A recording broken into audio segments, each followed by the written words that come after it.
Heartbreak doesn't just hurt your heart. It rewires your brain in ways most people never realize. And shockingly, your brain can actually reward you for the very person who caused your pain.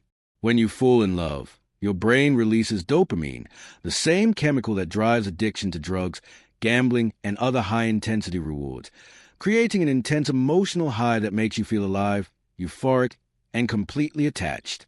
But when the relationship ends or becomes painful, your brain doesn't just feel sadness, it experiences withdrawal. That late-night urge to check messages, replay memories, or hold on to hope isn't weakness. It's your nervous system craving the familiar chemical rush it's become addicted to. The pain, the longing, and the obsession are neurological patterns. And when love is inconsistent, mixed with moments of joy and moments of rejection, your brain releases even more dopamine, making heartbreak feel like both punishment and pleasure at the same time. Over time, this creates a confusing cycle where your brain associates suffering with connection, and letting go begins to feel like losing a part of yourself, while returning to the relationship, even when it hurts, feels almost inevitable. After love ends, life often feels dull and empty because your reward system has gone quiet, leaving you numb, restless, and searching for the highs that once came so naturally. Yet heartbreak is more than pain. It's also growth. It forces your brain to rewire itself, weakening old emotional habits and creating new neural pathways, giving you the chance to break free from unhealthy attachments. Distance and self-care act as medicine, gradually allowing your brain to unlearn the addiction to emotional highs and lows and to rediscover fulfillment from within.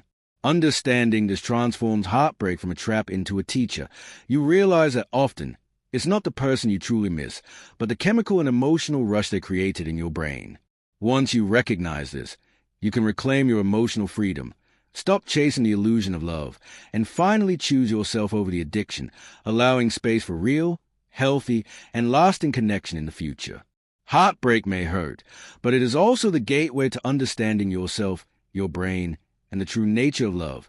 And the sooner you see it this way, the sooner you can heal, grow, and thrive. Heartbreak doesn't just hurt your heart.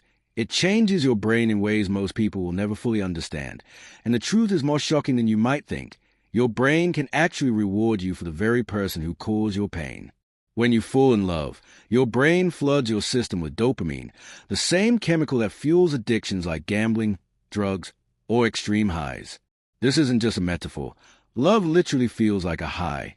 You feel euphoric, alive, and completely consumed by the person you care about, and your brain begins to associate them with pleasure, excitement, and reward. But when that love ends, fades, or becomes painful, your brain doesn't simply feel sadness. It experiences withdrawal. That intense urge to check their messages, replay old memories, or hold on to a sliver of hope isn't weakness or obsession. It's your brain craving the chemical rush it has become addicted to. This is why heartbreak can feel physically painful, mentally exhausting, and almost impossible to escape from. What makes it even more complicated is that the brain thrives on patterns. When affection and rejection are mixed together, moments of joy intertwined with moments of pain, the brain releases dopamine in unpredictable ways, making the highs feel even more intense and the lows feel unbearable. Your nervous system begins to confuse suffering with connection. This is why letting go of someone who hurt you feels like losing a piece of yourself. It's why people find themselves returning to toxic relationships, even when every rational thought screams, leave. The brain seeks familiarity over uncertainty, reward over logic, and this neurological pattern traps many people in cycles of longing, hope, and heartbreak. After a breakup, life can feel empty and dull because your brain's reward system has gone quiet. You may feel numb, restless, or emotionally frozen. Nothing seems exciting. Food, music, friends, hobbies, everything feels muted compared to the emotional highs you once experienced. But this numbness isn't a sign of weakness. It's your brain recalibrating, adjusting to the absence of the addictive chemical patterns it had grown dependent on. And while heartbreak is excruciating, it is also profoundly transformative. Pain rewires the brain. Old emotional habits weaken. Neural pathways shift. Distance, reflection, and self-care act as a kind of medicine, allowing your brain to gradually unlearn the addiction to emotional highs and lows and to start finding fulfillment from within rather than from another person. Heartbreak, in essence, is a teacher disguised as pain.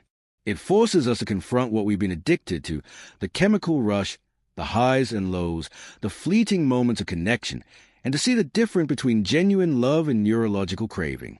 Understanding this can completely change the way we process loss, grief, and longing. It reveals the truth that often it isn't the person we truly miss, it's the emotional and chemical experience our brain created with them.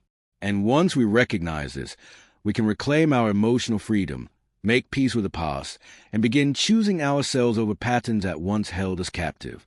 Heartbreak hurts, yes, but it also offers a rare opportunity for growth, insight, and self-discovery. The sooner we understand how our brain rewards pain, the sooner we can heal, rebuild, and open ourselves to real, healthy, and lasting connections that are no longer tied to addiction, longing, or fear. Love may have caused the pain, but understanding the science behind it can finally set us free.